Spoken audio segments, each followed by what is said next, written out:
ಆಯ್ತು, ಸ್ವಲ್ಪ ಲೇಟ್ ಆಗ್ಬಿಡ್ತು. ಏನ್ ಮಾಡೋದು, ಬೆಂಗಳೂರು ಟ್ರಾಫಿಕ್ ಜಾಸ್ತಿ ಇರ್ತದೆ. ಅಪರಾಧಿಗಳು ಆ ನಿಟ್ಟಿನಲ್ಲಿ ದರ್ಶನ್ ಒಬ್ಬ ನಿರಪರಾಧಿ ನನಗೆ ಅನ್ಸಿದ್ದಾರೆ. ನನಗೆ ಗೊತ್ತಿಲ್ಲ. It is my personal opinion.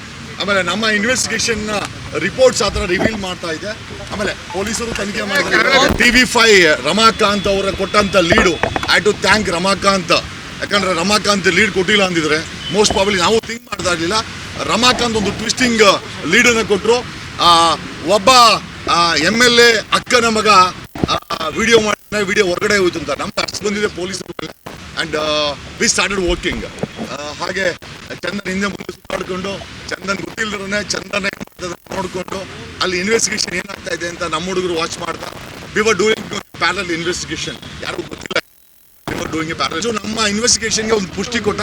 ಏನಂತ ಹೇಳ್ದ ಅಂತಂದ್ರೆ, ಮುನಿ MLA ಮುನ್ರದ ನನ್ನ ಮತ್ತು ಹೆಂಡತಿನ ಕೂಡ ಪಟಿಷನ್ ಅಲ್ಲ, ನಮ್ಮ ಹುಡುಗನೇ ಮಾಡಿದ್ದು ಅಂತ ಹೇಳಿ ನಮ್ಮ ಇನ್ವೆಸ್ಟಿಗೇಷನ್ ಚೆಲುವರಾಜ್ ಪುಷ್ಟಿ ಕೊಟ್ಟ. ಪಾಸ್ ಸತ್ಯ ಹೇಳಿದಾನೆ ಅಂತ ನಂಬಿಕೆ. ಬಟ್ ಎಲ್ಲದಕ್ಕಿಂತ ಹೆಚ್ಚಾಗಿ ಇನ್ನ ಕನ್ಫರ್ಮ್ ಯಾಕೆ ಅಂದ್ರೆ, ಮುನಿ ಛತ್ರಿ ಅವನಿಗೆ ಕಾನ್ಸ್ಪಿರಸಿ ಮಾಡೋದು, ಷಡ್ಯಂತ್ರಗಳು ಮಾಡೋದು ಹೊಸದೇನಲ್ಲ. ಆಮೇಲೆ ಯಾಕೆ ಮಾತು ಹೇಳ್ತೀನಿ ಅಂತಂದ್ರೆ, ನನ್ನ ಕ್ಲೈಂಟ್ ಒಬ್ಳಿದ್ಲು, ಆಕೆ ವಿದ್ಯಾ ಹಿರೇಮಠ್. ಆಕೆ ನನ್ನ ಕ್ಲೈಂಟು 3 ವರ್ಷ ಮುಂಚೆ ನಾನೇ ಆಕೆ ಕೇಸನ್ನ ಫೈಲ್ ಮಾಡಿದ್ದು. ಅಲ್ಲಿ ನನಗೆ ಪೂರ್ತಿ ಗೊತ್ತು ಮುನಿ ಮತ್ತೆ ಅವ್ನ ಗ್ಯಾಂಗ್ ಏನು ಮಾಡೋದು ಅಂತ. ನಾನು ಯಾವುದೇ ಸಂಕೋಚವಿಲ್ಲದೆ ಮುನಿ ಒಬ್ಬ ಪಿಂಪ್ ಅಂತ ಹೇಳಿದ್ದೆ. ಹೆಣ್ಮಕ್ಳನ್ನ ಬಳಸ್ತಾನೆ, ಹೆಣ್ಮಕ್ಳ ಗ್ಯಾಂಗನ್ನು ಬಳಸ್ತಾನೆ, ಗಂಡಸರನ್ನ ಬಳಸ್ತಾನೆ ಅಂತ ನಾನು ನಿರ್ಭಯವಾಗಿ ಹೇಳಿದೆ. ಕಾರಣ ಯಾಕೆ ಅಂತಂದರೆ, the case I dealt was Vidya Hiremath. Vidya ಹಿರೇಮಠನ ಯಾವ ಮಟ್ಟಕ್ಕೆ ಒಂದು ಹೆಣ್ಮಕ್ಳನ್ನ ಮಾಡಿದೆ ಅಂತಂದರೆ, ಮೋಸ್ಟ್ ಪ್ರಾಬಲಿ ನಮ್ಮ ಮನೇಲಿ ಕಸನೂ ಸಹ ಅಷ್ಟು ಕೆಟ್ಟದಾಗಿ ಬಿಸಾಕಲ್ಲ. ಅಷ್ಟು ಕೆಟ್ಟದಾಗಿ ವಿದ್ಯಾ ಹಿರೇಮಠನ ಅವರ ಗ್ಯಾಂಗ್ ಯೂಸ್ ಮಾಡಿದೆ. ದೇ ಹ್ಯಾವ್ ಐ ಥಿಂಕ್ ನಿದ್ರೆ ಮಾತ್ರೆ ಕೊಟ್ಟು ಆಕೆ ನ್ಯೂಡ್ ಪಿಕ್ಚರ್ಗಳನ್ನು, ವಿಡಿಯೋಗಳನ್ನು ಡೆಸಿಗ್ನೇಟ್ ಮಾಡಿ ಮಿಕ್ಸಿಂಗ್ ಮಾಡಿ. ಅಂದರೆ ಯು ವಾಂಟ್ ಇನ್ನೊಂದು ವಿಚಾರ, ಐ ಥಿಂಕ್ ರೇಣುಕಾ ಸ್ವಾಮಿ ನಿಜವಾಗ್ಲೂ ಅವರ ಡೆತ್ ಬಗ್ಗೆ ನಮಗೆ ತುಂಬ ಮೆಸೇಜ್ ಕಳಿಸೋ ಪೊಲೀಸರು ಇದ್ದಾರೆ, FIR ಆಗ್ತಾರೆ, ಚಾರ್ಜ್ ಶೀಟ್ ಹಾಕ್ತಾರೆ, ಶಿಕ್ಷೆ ಕೊಡೋಕ್ಕೆ ಜಡ್ಜ್ ಇದ್ದಾರೆ. ನಾವ್ಯಾರಿಗೆ ಕೊಲೆ ಮಾಡೋಕ್ಕೆ? ಕೆಟ್ಟದ್ದು ಮಾಡೋದು ಯಾರು ಇಲ್ವಾ? ಪ್ರಜ್ವಲ್ ಇಲ್ವಾ?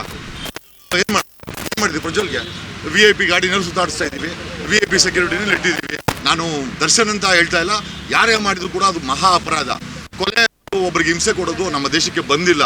ಯಾಕೆಂತಂದ್ರೆ the father of himself Ghat against the British ವಿರುದ್ಧ ಫೈಟ್ ಮಾಡಿದ್ದು ಸಹ it was A great non violence fight. ಅಂದರೆ ಅಹಿಂಸಾ ವಾದಿಂದ ಇಟ್ಕೊಂಡು ಫೈಟ್ ಮಾಡೋದ್ರಿಂದ ನಾನು ಹೇಳೋದ್ರಿಂದಂದರೆ, ಈ ರೇಣುಕಾ ಸ್ವಾಮಿ ಎಂಟ್ರಿ ಆದ್ನಲ್ಲ, ಆಗ ಮತ್ತು ದರ್ಶನ್ಗೆ ಬರೋ ಸಮಯ ಇದೆಯಲ್ಲ, I think that has to be investigated.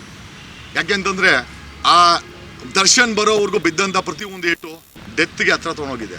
So ನಮ್ಮ ಕ್ವಾಂಟಮ್ ಏನು ಅಂತಂದರೆ, what is a death rate each ಒದೆ, ಅಂದರೆ ಬಿದ್ದಂಥ ಪ್ರತಿಯೊಂದು ಒದೆ, ಕೊಟ್ಟಂಥ ಪ್ರತಿಯೊಂದು ಹಿಂಸೆ ಡೆತ್ಗೆ ಎಷ್ಟು ಹತ್ರ ಕೊಂಡೋಗಿದೆ ಅಂತ. ಫೈನಲ್ ಡೆತ್ ಆಗಿದೆ.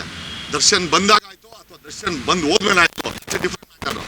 ದರ್ಶನ್ ಬರೋವರೆಗೂ ಒದೆ ಬಿತ್ತಲ್ಲ. ಆಮೇಲೆ ಅಫ್ಕೋರ್ಸ್ ಎಲ್ಲರಿಗೂ ಬಂದಾಗೆ ನನ್ನ ಗೆಳತಿ ಯಾರಾದರೂ, ಅದು ಸ್ವಾಭಾವಿಕವಾದಂಥ ಏಟುಗಳಿಗೆ ಮನುಷ್ಯ ಸಾಯಲ್ಲ. ಹಿಂಸೆ ಕೊಟ್ಟಾಗ, ಚಿತ್ರ ಹಿಂಸೆ ಕೊಟ್ಟಾಗ, ಇಂಟೆನ್ಷನ್ಲಿ ಇವನನ್ನು ಮುಗಿಸ್ಬೇಕು ಅಂತ ಇದ್ದಾಗ ಕೊಲೆ ಆಗೋದು ಇರಲಿಲ್ಲ.